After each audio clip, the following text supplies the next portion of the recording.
नारा लगाइए, पाकिस्तान मुर्दाबाद, पाकिस्तान मुर्दाबाद, भारत जिंदाबाद, भारत जिंदाबाद। ये वक्त जवाब देने का है, ये वक्त सोचने का नहीं है, वरना याद रखिए हर 6 महीने, हर 2 महीने के बाद ये आती हैं, या तो हमारी फौज या हमारी सीआरपीएफ के जवानों को या फिर मासूम कश्मीरियों को निशाना बनाती हैं कि हमारी सरकार, इस देश के प्रधानमंत्री, ये जो आतंकवादी हमला हुआ है, बुज़दिलाना हमला हुआ है, वो उस पर मौसर कार्रवाई करेंगे, मरने वालों को वो इंसाफ दिलाएंगे। और हम उम्मीद करते हैं कि हमेशा के लिए पाकिस्तान से जो आतंकवादी हमारे देश में आकर मासूम लोगों की जानें लेते हैं, चाहे वो हमारी बेटियां हों या फिर वर्दी पहनने वाले हमारे नौजवान बेटे हों, इन आतंकवादी हमले को ख़त्म करने के लिए हम उम्मीद करते हैं कि देश के प्रधानमंत्री पाकिस्तान से आए हुए आतंकवादी और पाकिस्तान जैसे एक फेल्ड स्टेट के खिलाफ वो एक मौसर कार्रवाई करेंगे। हम ये चाहते हैं कि इन जालिमों के चेहरों से मुस्कुराहट खत्म हो जाए। हम ये चाहते हैं कि जो लोग हमारे पड़ोस मुल्क में बैठकर हमारे बच्चियों को हम बेवा होते देख रहे हैं, हम ये चाहते हैं कि उनकी आंख में आंसू आए, वो रोएं। हमारे पूरे वतन अजीज में एक गम है और तकलीफ है, और वो गम, ये तकलीफ ये है कि हमने अपनी आंखों से देखा कि किस तरीके से हमारे पड़ोसी मुल्क पाकिस्तान से आतंकवादी घुसकर आते हैं और पहलगाम में हमारे वतन अजीज़ के बेकसूर 26 लोगों की जान को ले लेते हैं। मेरे अजीज़ दोस्तों और बुज़ुर्गों, ये ऐसा वाक़या है कि हम तमाम को इस वाक़े की मज़म्मत भी करनी चाहिए, कंडेम भी करना चाहिए, और हमको अपने सियासी इख्तलाफात से उठकर, क्योंकि ये मसला कोई सियासी पार्टी का नहीं है, राजनीति का मसला नहीं है, ये मसला हमारे देश के नागरिकों का है जिनको पाकिस्तान से आए हुए आतंकवादियों ने बेदर्दी के साथ उनका कत्ल किया। आप खुद सोचिए थोड़ी देर के लिए, अपने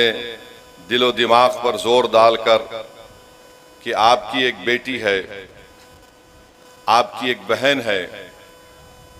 जिसकी 6 दिन पहले शादी हुई थी, और 6 दिन के बाद वो और उसका शौहर शादी की पहली खुशी मनाने के लिए, जिसके उसके हाथों से मेहंदी भी नहीं उतरी होगी, वो जाती है और उसकी आंखों के सामने उसके पति को, जिसके 6 दिन पहले उसकी शादी हुई थी, उसके सर पर गोली मारकर उसकी जान ले ली जाती है, क्योंकि वो हिंदू था, वो कलमा नहीं बोल सका। आप अपने दिलो दिमाग पर जोर डालकर सोचिए कि हमारी एक बेटी है जिसकी 2 महीने पहले शादी हुई, और वो 2 महीने की शादी के बाद जब पहलगाम में बेसरन मीडोस को जाती है, तो वहाँ पर भी उसके आँखों के सामने उसकी पति को उसके सर पर गोली मार दी जाती है। और वो बेवा हमारी बेटी ये कहती है कि जब मेरे पति को गोली मारी गई तो मैं उसके चेहरे को भी नहीं देख सकी बराबर। तो मेरे अजीज़ दोस्तों और बुज़ुर्गों, हम तमाम को इस दहशतगर्दी आतंकवादी की मज़म्मत करना है, और याद रखिए कि 19वीं सदी के आगाज़ पर 2 मुल्क मज़हब के नाम पर बनाए गए थे,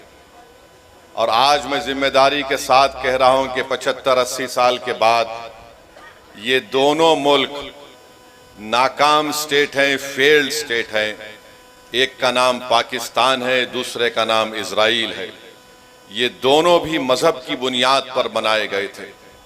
एक ये कहकर भारत को तोड़ा गया कि मुसलमानों का अलग मुल्क होगा, और एक मुल्क को यह कहकर अरबों की जमीन छीनी गई कि यहाँ पर हम यहूदियों का मुल्क बनाएंगे। उन्होंने यहूदियों का मुल्क नहीं बनाया, बल्कि ज़ायनिज़्म और ज़ायनिज़्म की आइडियोलॉजी को आगे बढ़ाने के लिए मुल्क बनाया। ये दोनों ममालिक एक फेल्ड स्टेट है जहां पर उन्हीं के मुल्क में लोगों पर जुल्म किया जाता है। तो हम उम्मीद करते हैं कि हमारी सरकार, इस देश के प्रधानमंत्री, ये जो आतंकवादी हमला हुआ है, बुज़दिलाना हमला हुआ है,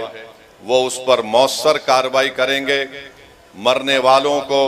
वो इंसाफ दिलाएंगे।